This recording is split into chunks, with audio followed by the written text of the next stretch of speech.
Criano mandou aqui, ó. Marcos, e lá no espaço, era tranquilo pra dormir? Os astronautas ainda comem aquelas pastas de dente com sabor de comida? Tipo a gente vê em filme? Observação, o Igor tá com curativo porque ele fez um foguete pra provar que a Terra é plana. Mas deu errado. Como é que é pra dormir lá, cara? Não, dormir é confortável, embora, como é que eu vou dizer assim?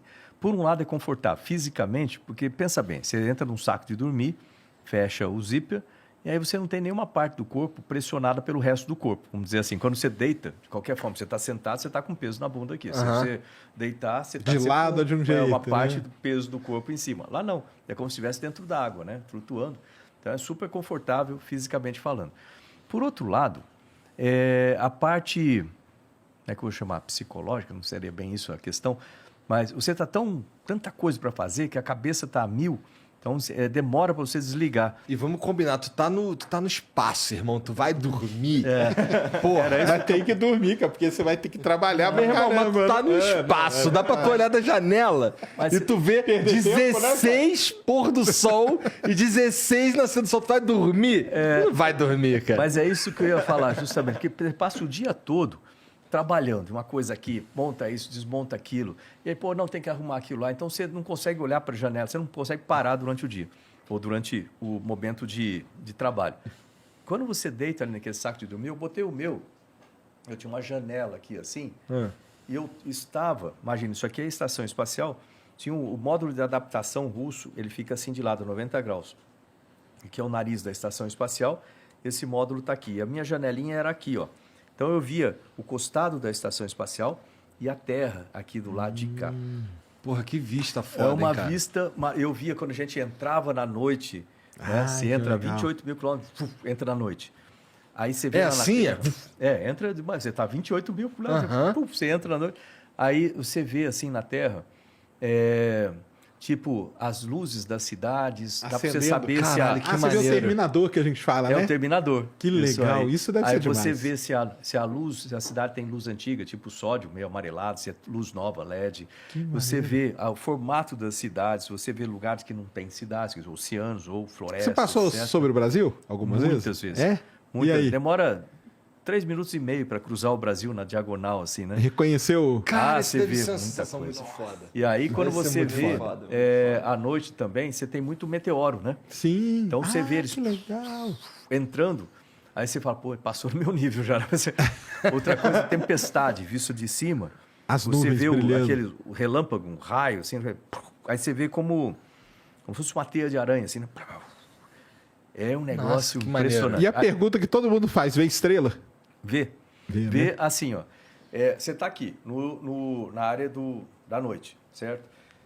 Quando entra numa parte escura, primeiro você tem que apagar tudo dentro da estação, cobrir para você poder focar do lado de fora, senão fica reflexo da Sim. janela, você não vai enxergar nada. Aí você bota uma toalha, alguma coisa assim. E lembrar que a janela é pequenininha também, não é um janelão. Assim. Hoje em dia tem Hoje lá tem a cúpula. Pô, isso, deve que ser é outra coisa, sensacional, né? E aí você consegue ver. Se a Lua não tiver no visual, porque quando a Lua está no visual, ela é muito clara. Toma ela conta de cobre tudo. Então, se tiver muita claridade na Terra, então as estrelas ficam muito pouco... Sim. Não é como aqui que você olha assim, né? Fica meio difícil de ver, principalmente naquele ângulo também, assim, né? Porque tem os reflexos. Aí, você está lá na parte escura, noite. Aí depois você começa a ver, assim, um tipo de como se fosse um arco-íris de cor diferente. Preto, vermelho, amarelado, assim, começa a formar no horizonte, né? Da Terra, no costado, assim. Aí você vai vendo aquilo, vai aumentando de largura, aí no meio aparece o Sol, né? Que é de que cor? Aí você, chega... Só que você não... tecnicamente é branco, né? Só que você não pode ficar olhando para ele, que aquela janela não tem proteção de ultravioleta. Se você olhar, você queima a retina. Então, você para de olhar naquela hora que você começa e para. E aí você entra do lado do dia, né? Passa o terminador do lado do dia agora. Aí no dia, cara, você vê... Lembrando o seguinte, né? Deixa eu... Pô, tem uma caneta aí? Vou fazer um desenho aqui. Fazer um desenho aqui que fica mais fácil um desenho. Lembra assim, né?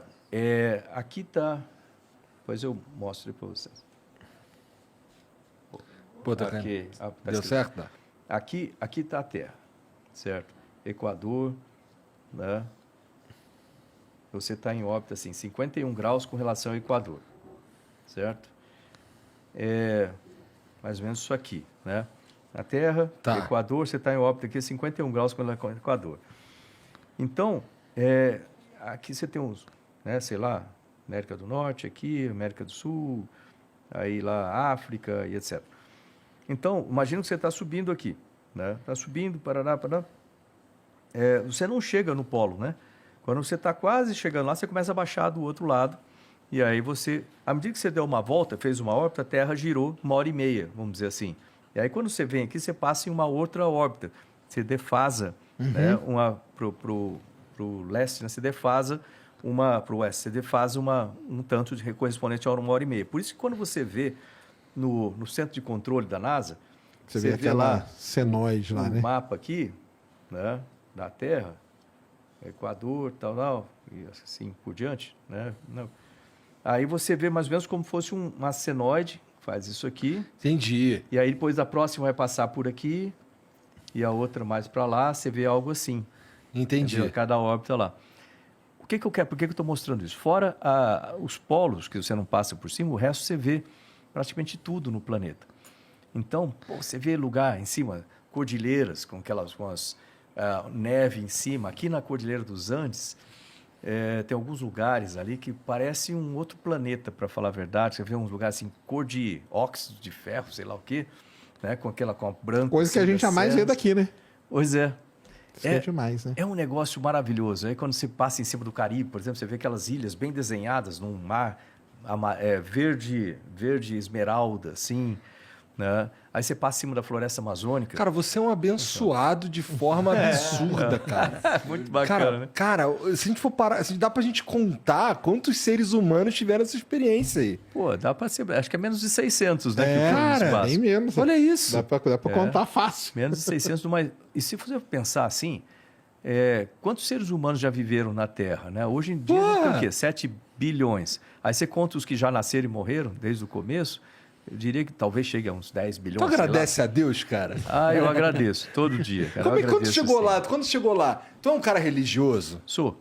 Quando tu chegou lá, reforçou tua fé ou deu uma enfraquecida nela? Reforça, mas reforça sim. Deixa eu colocar isso de uma maneira que eu acredito em Deus, eu acredito nas coisas boas, você fazer coisas boas. Eu vivo falando, eu tenho uma live que eu faço todo dia de manhã, chama Diário de Bordo. Legal. E aí eu costumo sempre falar assim, olha, plante coisas boas, você colhe coisas boas. Meu pai me falava isso. Meu pai era muito simples, assim, ele falava assim, olha, se você quiser, parece simples quando fala isso, mas se você pensar, tem uma... Se você quiser colher limão, você planta limão. Se você quiser colher laranja, você planta laranja. Né? O que não dá é você querer colher laranja e plantar limão. Não dá certo.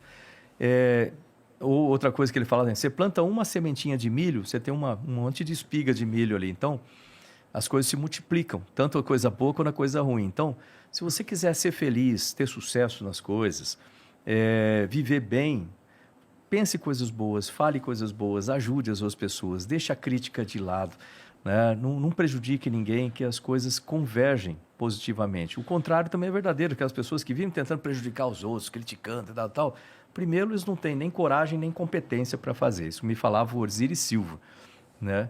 Assim, olha, crítica é a arma do incompetente e do covarde. Porra, não tem o que fazer, então, para satisfazer o ego, fica querendo, né, atrapalhar os outros. Então, essa é uma coisa importante. Então, isso aí eu sempre agradeci a Deus por essa categoria. O pessoal fala assim, você vive sorrindo? Vivo porque eu sou feliz. Eu gosto de fazer bem para as pessoas. Isso me deixa feliz. Isso é bacana. E com relação a Deus, quando você chega lá no espaço, uma sensação que você tem é que a gente é muito pequenininho. Isso muda a maneira como a gente encara a vida a partir dali. Você fala, pô, eu sou insignificante. Realmente, cada um de nós do ponto de vista comparativo, é menor que uma bactéria em cima da mesa aqui, né? Então, isso é muito legal. Tanto que quando eu voltei de lá, ou seja, eu fui pensando muito pragmaticamente e eu voltei pensando muito com as pessoas, né? Eu criei uma fundação, tem a Fundação Astropontes, que é justamente para motivar a ciência e tecnologia para a educação, pensar nas crianças, assim por diante. Agora, insignificante cada um de nós em relação à Terra, sem dúvida. Mas se você pensar na Terra em relação ao universo, lembra aquele negócio do Carl Sagan? Isso, pálido ponto azul, pálido né? ponto azul, the pale blue dot, né? A Terra em cima dos anéis lá de Saturno.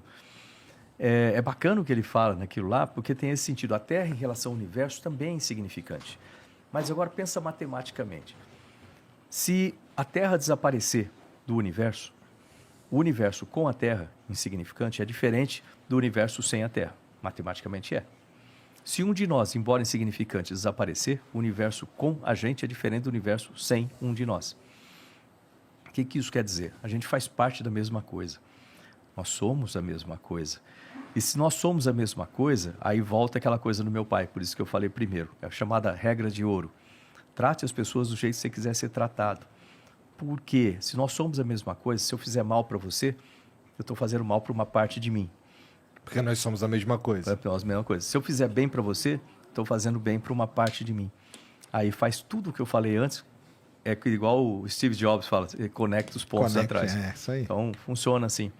Então, eu acredito em Deus. Mas não é que Deus fica lá em cima jogando raio em alguém que faz alguma coisa errada, completamente diferente. Eu acredito num Deus que está dentro de cada um de nós, que é tudo que existiu, é tudo que existe e é tudo que existirá. E a gente é parte disso. Se a pessoa não quiser falar em Deus, pode falar de universo que funciona da mesma forma. Por isso que eu acho que a gente é a parte de tudo isso. Não é exatamente um teologismo, talvez um teosofismo, mas funciona mais ou menos desse jeito.